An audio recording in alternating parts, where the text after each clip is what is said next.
Lane Kiffin on early friction with Nick Saban. It was all my fault, admitted these days. Were there difficult times working with Saban? Let's see how it went. Before the news, subscribe to the channel. The relationship between Lane Kiffin and Nick Saban has always been one of the most fascinating in the world of college football.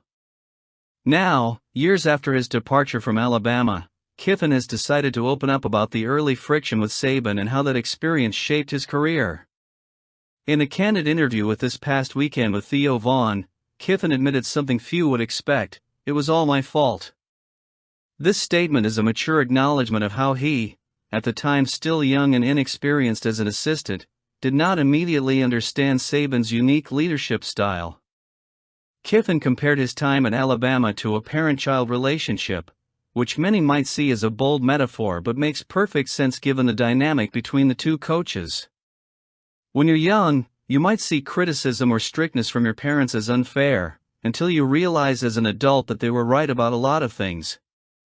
That's exactly what happened to Kiffin. He now acknowledges that when he came to Alabama from USC, where he worked under Pete Carroll, he brought with him a style of open, collaborative communication, something that simply didn't translate to Saban's way of operating. "I'm the assistant. He's the head coach. Whatever he says goes," Kiffin said, noting how different the environment was under Saban.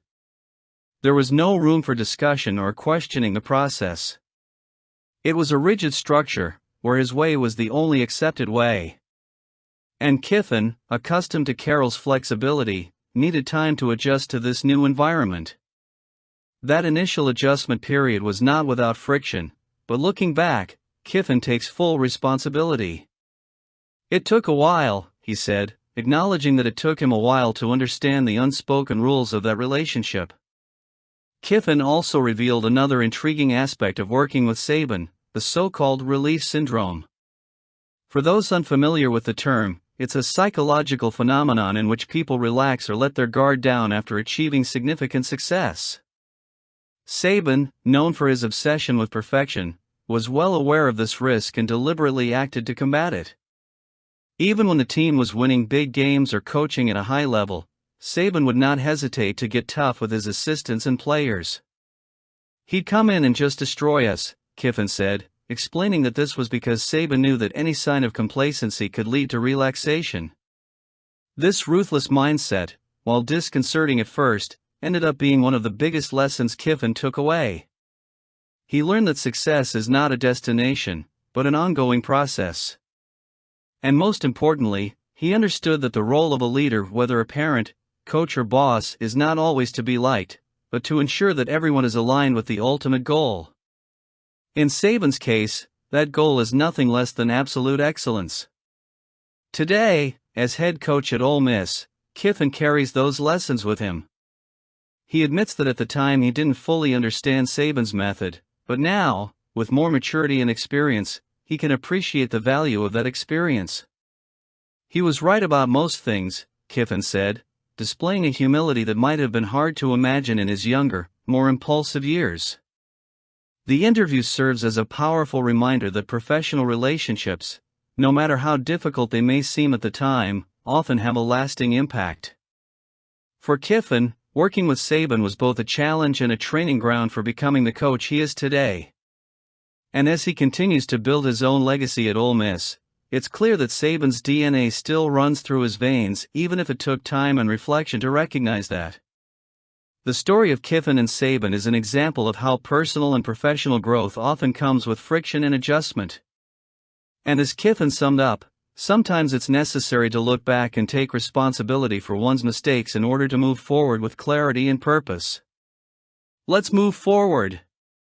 Alabama is once again showing why it's one of the hottest programs in college football, and four-star 2027 tight end Malik Howard, a nationally ranked tight end, seemed to be quite impressed with what he saw during his 8-day visit to campus.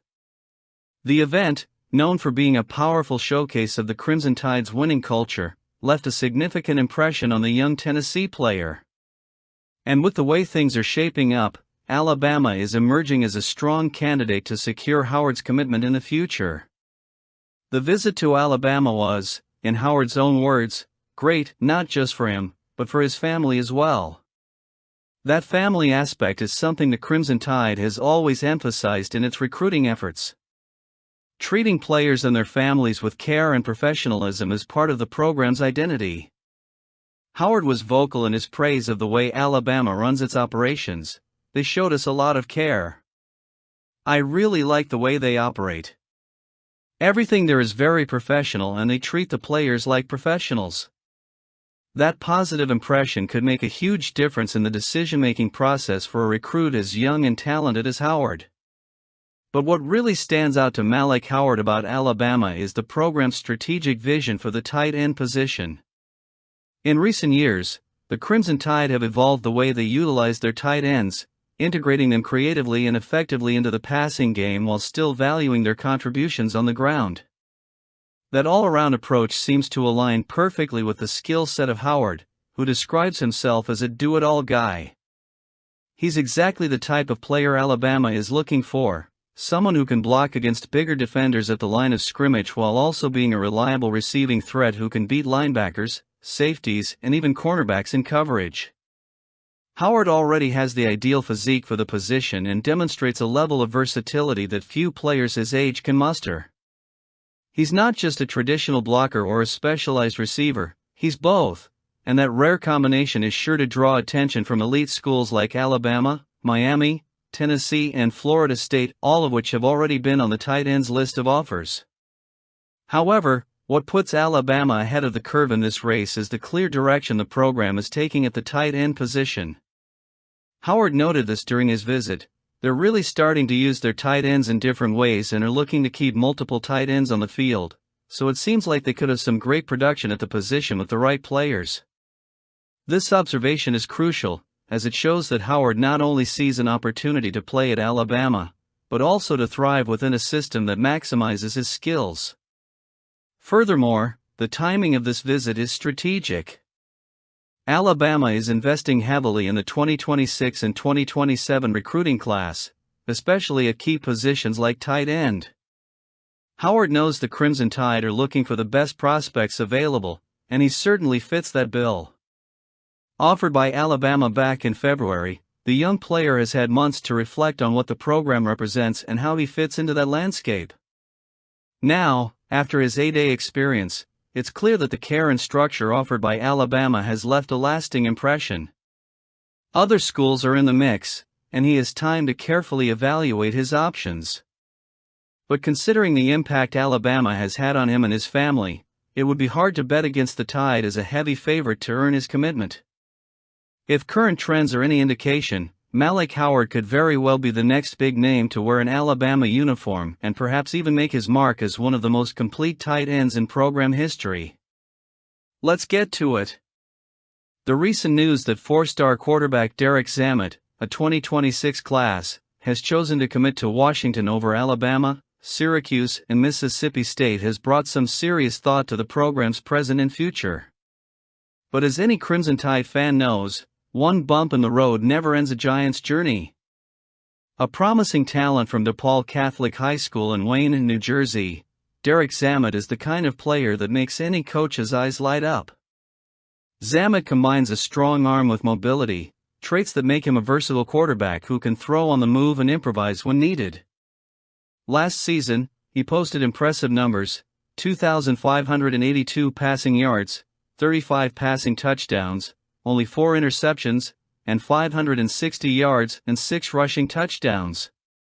Those numbers, coupled with his participation in the prestigious Under Armour All-American game, show why he was so coveted. When Alabama offered Zamet a scholarship in February under quarterbacks coach Nick Sheridan, expectations were high.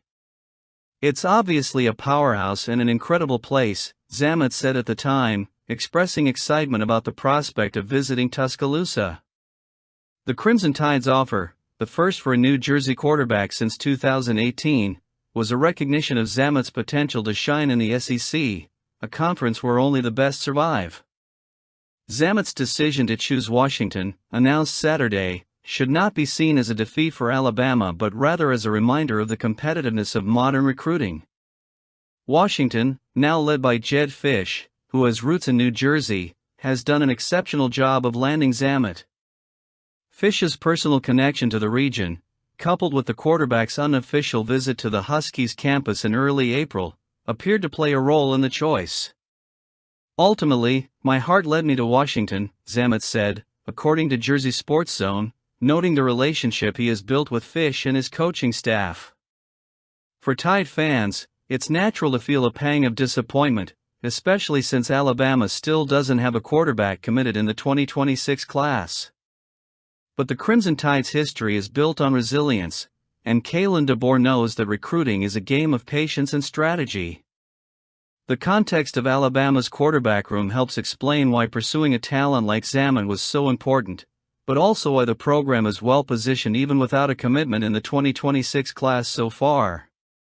With Ty Simpson, a senior with 2 seasons of eligibility remaining, Austin Mack, who followed DeBoer from Washington and has 3 years left, and Keelan Russell, a 5-star gem in the 2025 class who has been compared to Bryce Young, Alabama has depth and talent.